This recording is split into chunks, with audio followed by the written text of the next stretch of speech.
Viewer discretion is advised.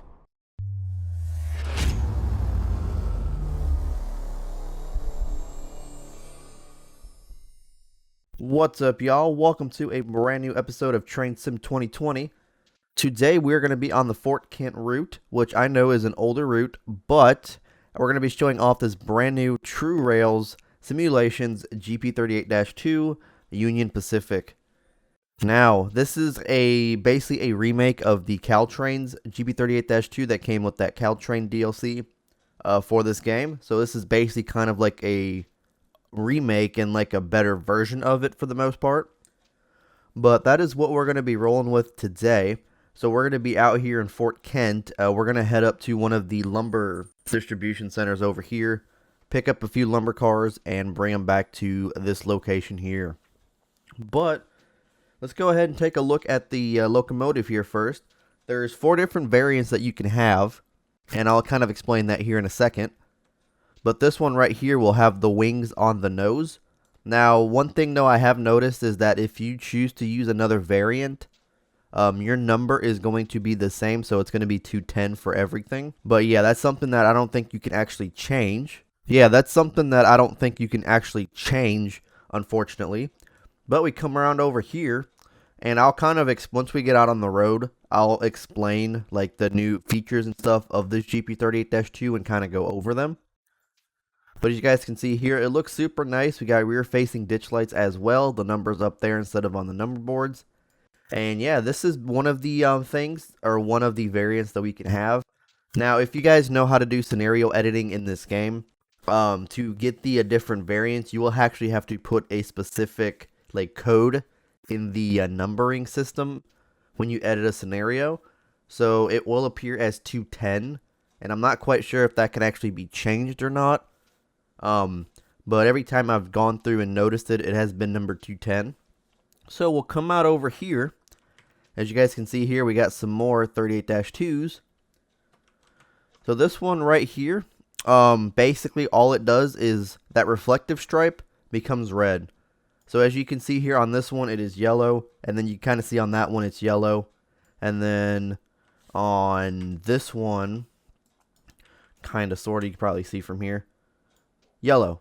So that one just, that variant right there just kind of changes the reflective stripe to red, which is not the worst thing in the world. I mean, it looks good that way too.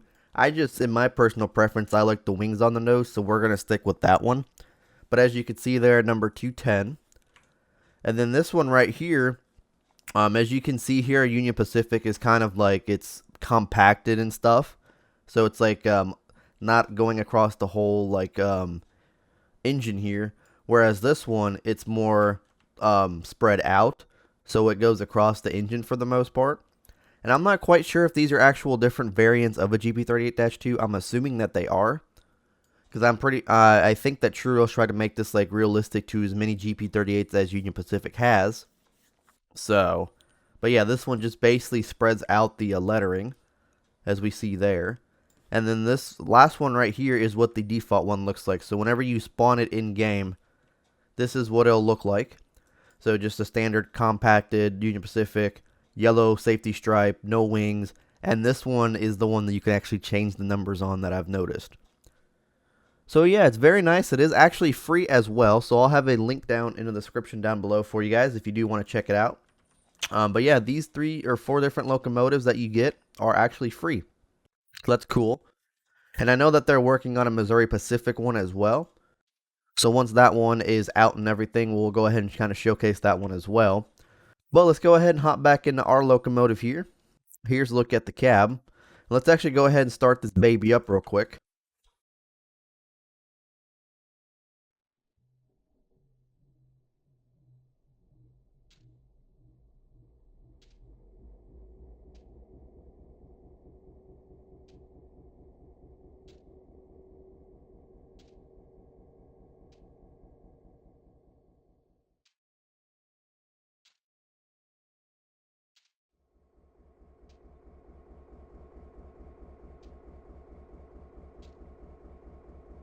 So yeah, that's pretty much what it sounds like starting up. It kind of has the same sounding as like default rail works, but it does sound a little bit better as well.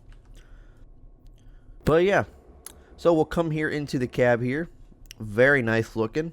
Like I said, this is based off the Caltrain's GP38-2. We have our own custom digital speedometer here from Quantum. And we also have a nice little weathered train link 2 here as well, which is kind of cool how they did the weathering thing for both of them. I feel like that was probably one of the awesomest things. Got a cab light. And then one of the cool things though is that our headlights here are actually the same way as the Canadian Pacific searchlight simulations.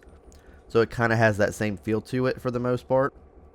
Ditch lights only turn on when you're in the brightest setting, so they shut off automatically, which is nice. And then rear headlights I don't think work. No, so we can't turn on the rear headlights. They're just kind of there for show, it seems like. But that's alright. We won't need them. Well, we will actually need them. Okay, so they do work. You just got to do the keyboard combination for them. But yeah, they do work, so.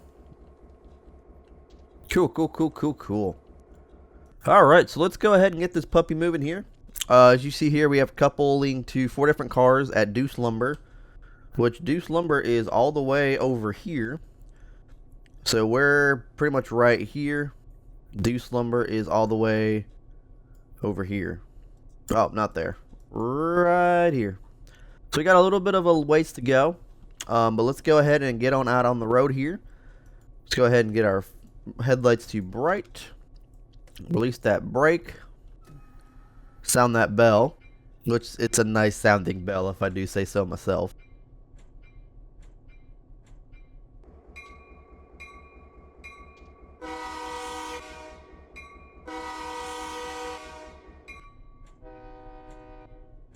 Just listen to that horn, guys. That sounds great too. So we release all the brakes here. Yep, dynamic brake is going into release here. Window is being opened. See you later, guys. And look at that digital speedometer, and it does have a working alerter as well, so that's really cool. I have not turned it on yet, but you know. But yeah, so we got 25 miles an hour. Now, I know there's some guys up here, so I'm going to sound the horn to kind of, you know, let them know we're coming through. So that they don't get hit, because he's like kind of close to the tracks. I think there's some more guys up here too. Yep, right there. But yeah, there go our other 38-2s right there to our left here. Very nice. Very, very nice. We're coming up on a crossing here.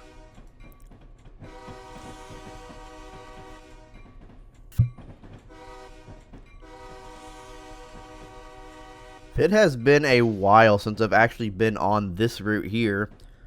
I remember playing this route when I was, before I even started YouTube, back when I first, like, got this game back in, like, 2010, I think, is when I first got it.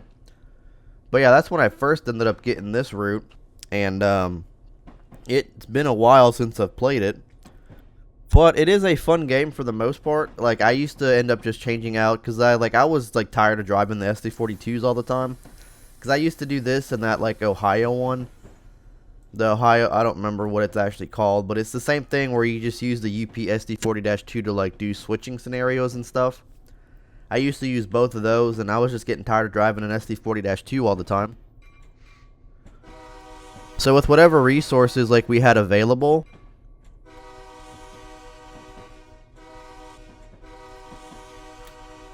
I just wanted to kind of clear that crossing there before I talked. But yeah, whatever resources we had available for rail work, so like different reskins and stuff like that, I ended up using those for to like kind of put in the front of all the locomotives and stuff, so that I would drive like a different locomotive. Like, it could be an SD42, but it might have been like a Canadian National, or like a different Union Pacific, or like a Southern Pacific maybe. So I didn't have to drive like a Union Pacific one all the time, basically.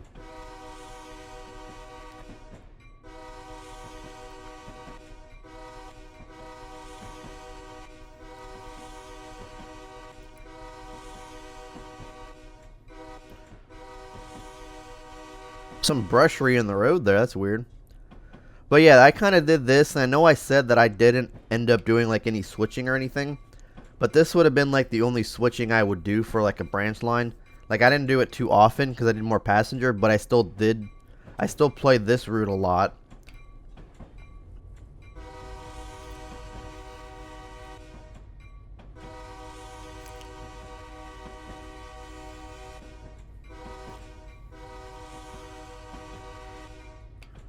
Alright, I'm sorry, I really don't want to be talking during like the crossing and stuff because I know this horn is super loud.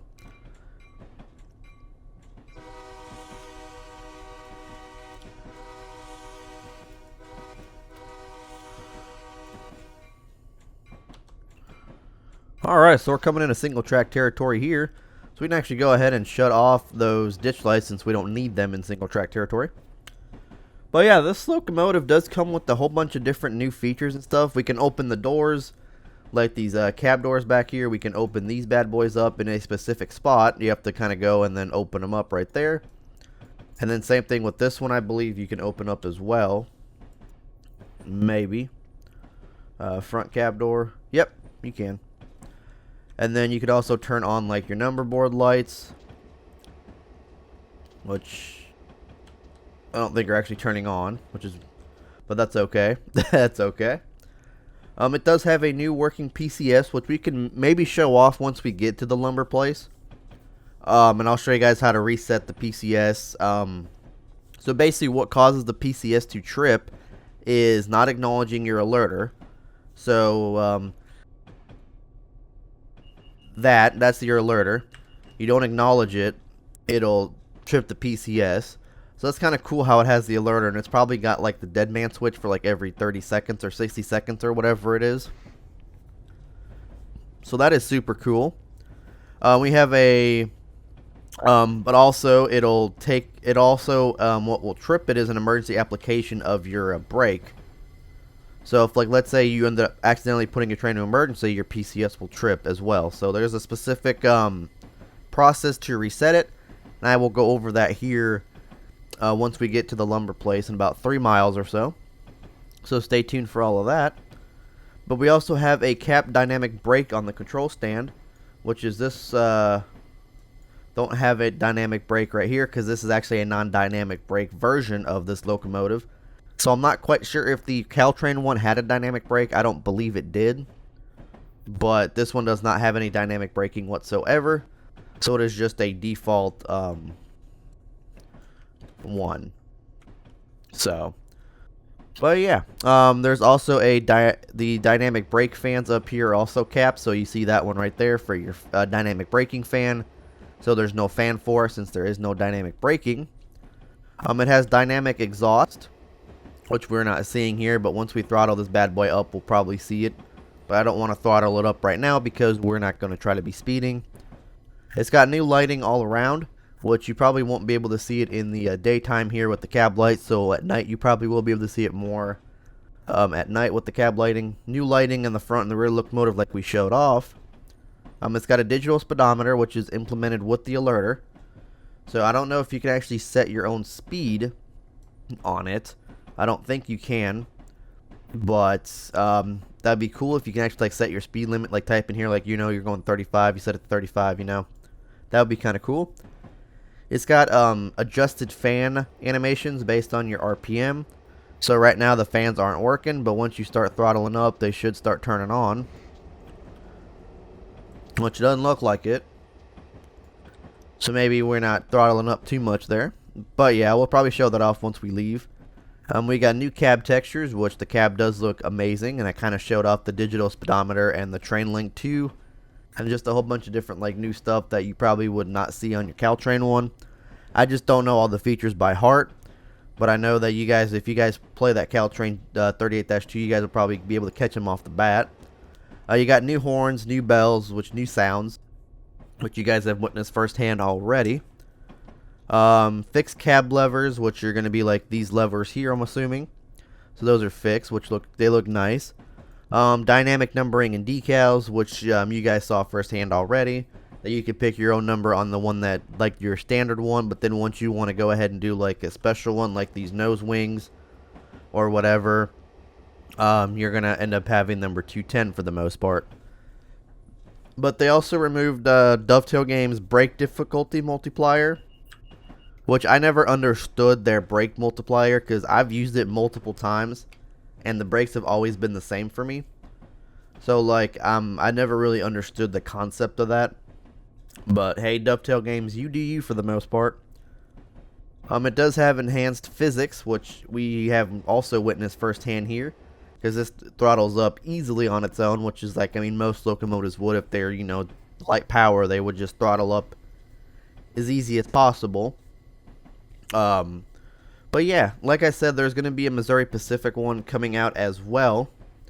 So that will be, I will be showcasing that once it comes out. Possibly on this route too, but instead of going to over there, we'll probably go somewhere else. I'm not quite sure. But it also has a 5% chance of a worn engine, so it'll spew exhaust when you're notching up, which is kind of cool. And then the only requirements you need are your Caltrain DLC and then a specific horn that you could find off RWA. But if once you download the file, you will be able to see it, or you will be able to see it whenever you download the file for the most part. So that's pretty much all your new features. I don't want the alerter reset in the PCS here because I don't want to reset the PCS just yet. But we can probably do that once we get into this deuce lumber here. We'll stop because it looks like we're going to be on an approach signal anyway. So we'll stop just kind of shy of the signal there. We got a whistle post coming up after this bridge here. But man, I do got to tell you, it has been a while since I've been on this route. Sad thing is, I do remember a lot of stuff on this route. That's the sad part.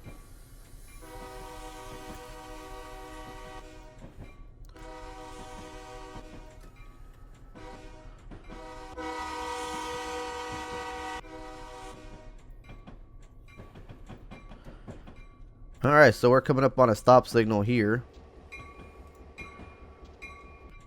Go ahead and restricting that signal there. Having to switch that track on the fly there, we ended up getting a restricting signal. And let's go ahead and do emergency. Trip that PCS.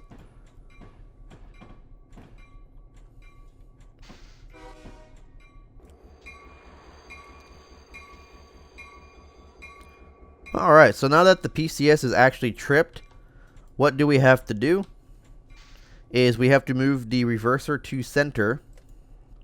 Move the throttle to idle, which it already is. Move the auto brake to emergency. So we'll end up getting that to release. And then you just got to wait 60 seconds. It'll reset and you'll be clear to move. But one of the cool things though is if you end up accidentally like moving one of the handles during the reset for the PCS, like within that 60 seconds, it won't reset. It'll just pause, which is nice. So if you end up, let's say you accidentally move the throttle to 1, because, you know, I don't know, some stuff would happen. It'll just reset it. It won't reset itself. It'll just pause, which is cool. So we'll wait the 60 seconds here, and then it should automatically like reset itself here in a few. Alright, so it's been about 60 seconds or so. So let's go ahead and release it. Let's go ahead and wait for those brakes to charge a little bit. It looks like everything's going to be all good. Yep, everything's all good. Let's go ahead and start moving. I'm going to pick up a couple cars that are just back over here. I didn't realize we're going to have to like switch this on the fly either. That was kind of fun though. But yeah, so that's basically how you end up resetting the PCS and all that fun stuff. I'm not even quite sure it actually tripped.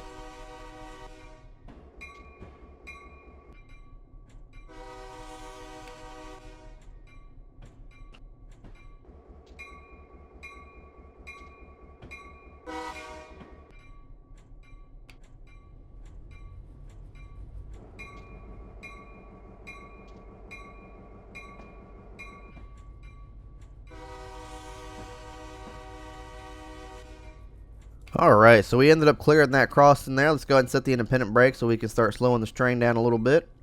Set the train brake there as well. I don't want to be slamming into these cars here. Alright, so we made it here in time for the safety stops. Let's go ahead and throttle this bad boy up real quick. Let's go ahead and attach these cars here. Boom, there we go. Good hook. So then we go ahead and go to yard 1. So we'll end up doing that. We'll clear out of that. And then we'll come over here and we'll start turning on these headlights over here. And it looks like we're actually moving forward a little bit, which I'm not a fan of. So let's go ahead and set the brakes here. There's no EOT device on our train here today, so we're just kind of like, we're going to pretend we got one. But let's go ahead and get this train back out over here. It's going to be super hard to actually see things, so on this time we'll go to the conductor side so we can actually see the crossing here.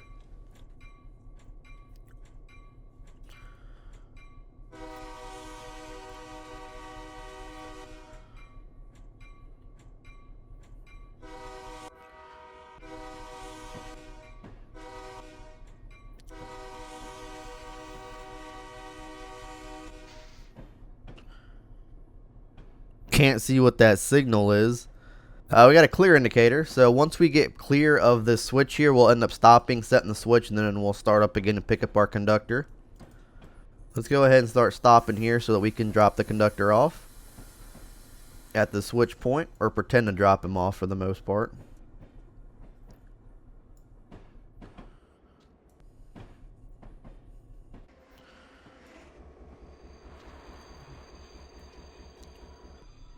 There we go. Let's go ahead and release that brake.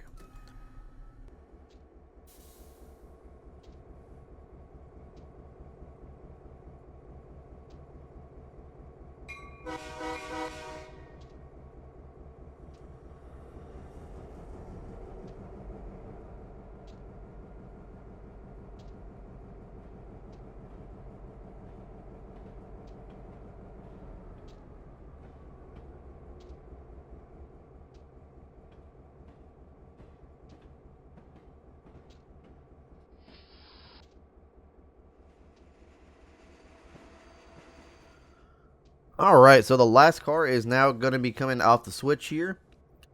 As we kind of pull forward here. And we'll end up going the walk back to our locomotive. And yeah. So yeah. Trying to make this as realistic as possible. I know like the first half wasn't, where we ended up just switching it on the fly. I know that wasn't really realistic at all. But it's all good. It is all good. So we're going to be clear of a switch here. So let's go ahead and stop that train. Set the switch back. Make sure that signal reads a stop signal. Cool, cool, cool. Alright. So let's go ahead and move over here. So we're going to end up setting this switch back. If we, I don't think we can set the switch back. Okay, yeah, we won't be able to set that switch back, so let's go ahead and hop back in the conductor or the engineer seat.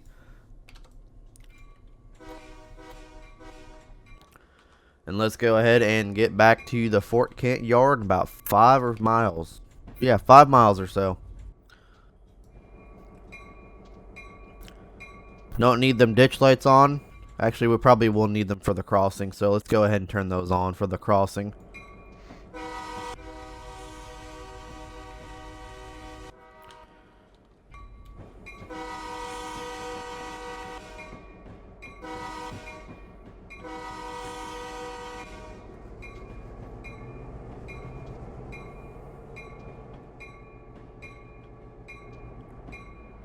Trying to show you guys can kind of see the exhaust up here in the roof area over here. You guys can kind of see it, but I can't get the fans to work though. The fans are just not working for me today. I don't understand. I do not understand. But weight is going to be 230,000 pounds, fully equipped FRA 223 glazing. But yeah, that is pretty much your new TruRail Simulations GP38-2. Like I said, it is a freeware locomotive, so it is available for free, which is awesome. I'm very excited about that. That it is free, and I'll have a link in the description down below for you guys if you guys do want to check it out as well. What was I going to say? Oh yeah, if you guys do enjoy the video or did enjoy the video, do make sure you hit the like button, as well as that subscribe button with the bell icon. And make sure you guys follow me on all social media, Twitter, Instagram, Facebook, all that fun stuff. If you guys do want like actual notifications of when I do upload videos and go live and stuff like that, do make sure you guys join me or join the Discord server. Everything you need to know is down in the description down below. If you guys do want like those actual upload notifications, Discord would be the best place to go, because there is a bot in the server that'll tag everybody in the server when I do upload a video, and I usually upload videos on the daily. With this whole quarantine thing, I'm trying to upload them in the morning, but sometimes that's not always the case, so sometimes videos will be uploaded like midday or like late in the day. But with this whole quarantine thing, I'm trying to get videos out early as possible so you guys can enjoy them. There's that alerter tripping right there. But yeah, so I do try to get videos out early in the morning, like around 10 o'clock or so if I can, and if not, they'll be out later in the day. So, but yeah, if you guys did enjoy, do make sure you do all that. And if you guys do want to know anything about me, like the PC specs or what I end up using for like recording, editing, all that fun stuff, if you guys go to the channel, it is in the About Me section. I can't see for shit on this side. But yeah, if you guys go to the channel, there is an About Me section that'll list all my PC specs, my peripherals, exactly what software and programs I used for like recording and all that fun stuff. So if you guys do want to know what that is, it is down in the About Me section. And pretty much everything you need to know about me is down in the description as well. So like what my Steam is, and if you guys want to add me on there, everything is down in that description. So yeah, just giving you guys a heads up if you guys do want to like add me on Steam or whatever, and all that fun stuff. But yeah, I hope you guys did enjoy this video. And if you guys do download this GP38-2, let me know if you guys like it in the comment section down below. Like I said, there is going to be a Missouri Pacific version coming out. I believe he said it was next week. So once that does come out, we'll end up showing that off as well. I'm super excited about that one as well. And then I also heard or seen that there is a couple other developers that were making a Norfolk Southern GP59 Echo, which is like those Norfolk Southern locomotives that have that like green wave on them, which I think is going to be awesome to see in game. And that same developer is actually making a Norfolk Southern SD70 ACC locomotive. You know, the ones that have the yellow, the gray and yellow locomotives for like the special interest units. Someone is making those. The same developer is making those as well. So I'm super excited about that. I heard there was someone also making the Siemens Charger units, but that report was not confirmed because I haven't seen any pictures of it or anything. So, but yeah, that would be awesome to see in game as well. I do have a couple other repaints and stuff to show off here. Not sure if I'm gonna show it off in this game, or I mean not this game, but like this route, or if I'm gonna show them off in the another route. But there are a bunch of different repaints that I do want to show off and everything, so we'll keep you guys updated on that. And we don't actually have a dynamic brake in this one, so we can't do anything dynamic related. So we're gonna have to hollow on the train brakes today to keep our train from speeding and running away and stuff, which is alright by me. Definitely alright by me.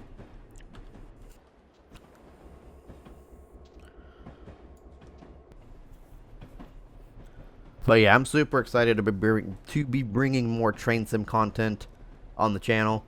It does help me out a lot and stuff like that, it doesn't really help me out a lot, but I do enjoy playing train sim. I enjoy playing it a lot. And I can't see for shit, man. I switch over to this side, and we're going to go on this side. Come on, man. So we got about 2.5 miles left to go till we reach our destination here. And stuff like that. And I hope you guys do enjoy these like different switching episodes. I've been like running branch lines and stuff like that. Do let me know down in the comment section down below if you guys do. I'd greatly appreciate it if you guys would let me know.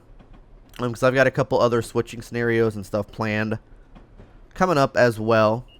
There goes that alerter again. I don't need it tripping, so we're not even going to worry about hitting an emergency brake application, because we are going to be just hitting that thing until it stops beeping. But yeah, we also have over here for like your gauge lights, and then step lights are over here as well. There ain't much up here as far as I know that we can do.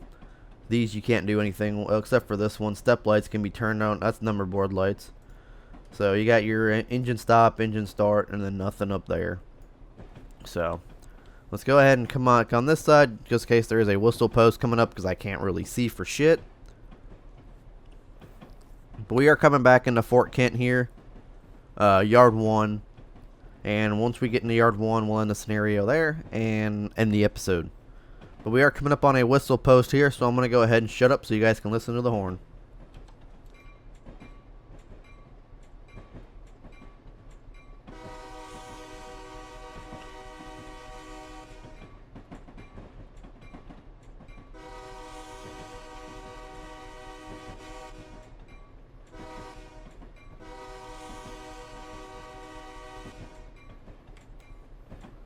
Very nice sounding horn. Very, very nice. We're at a 30 right now, so I'm going to go ahead and start slowing it down.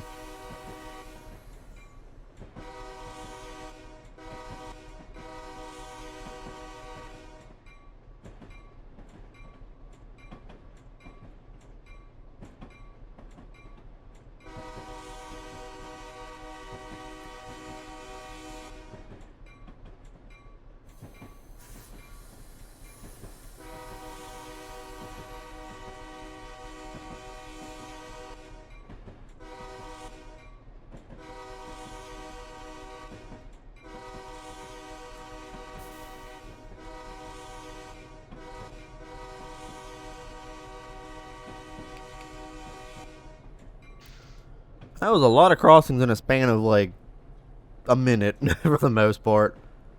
That's all good though. It's all good. And got another one coming up here as well. Got some busted rail over here. Inactive siding possibly, or maybe another main line. Running on an advance approach here. So we're going to be running on an advance approach into the yard. Going to go ahead and sound the horn for that crossing here.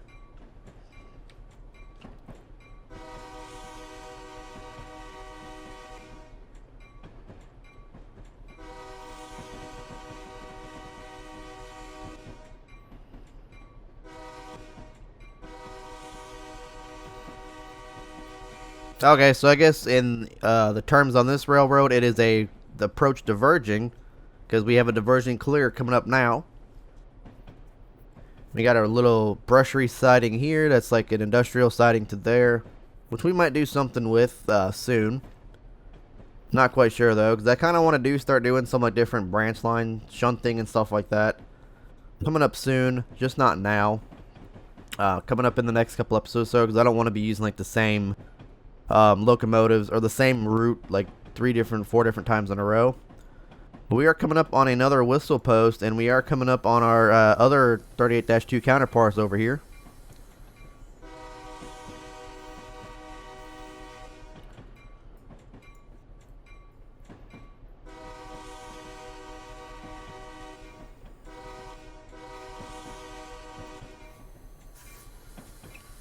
So I think I just screwed up, and we're not going to be going into yard 1 here. So I kind of screwed up on this one, so we have to manually set our switches.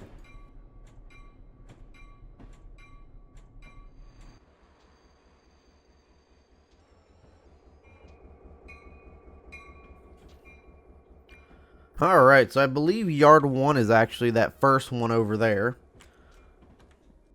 So we'll end up switching that. Oh no, that one was set correctly. So our GP38-2 is running down the line over there, because supposedly it doesn't have brakes on it as of right now, so I don't understand what happened there. Let's go ahead and set that into reverse, set you there, and I'm assuming that we're going to be lined up in the yard 1.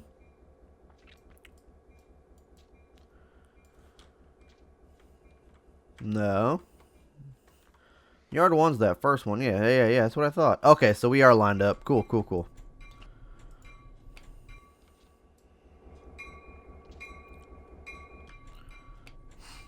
I was going to say, are we like not lined up to yard 1? But we are, so that is a good sign for sure.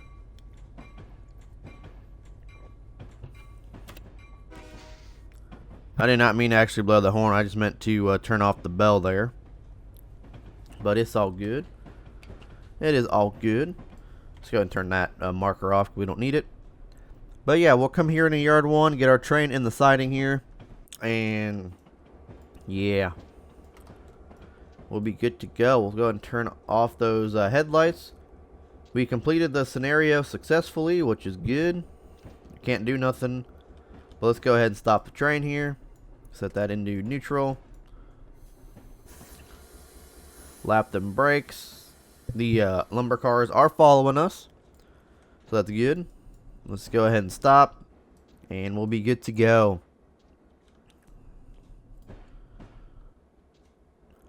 Try to get him on the far side of the yard just in case we have to couple anything else on, and I guess it decided to end itself right there. But yeah, guys, that is going to go ahead and do it. Take care.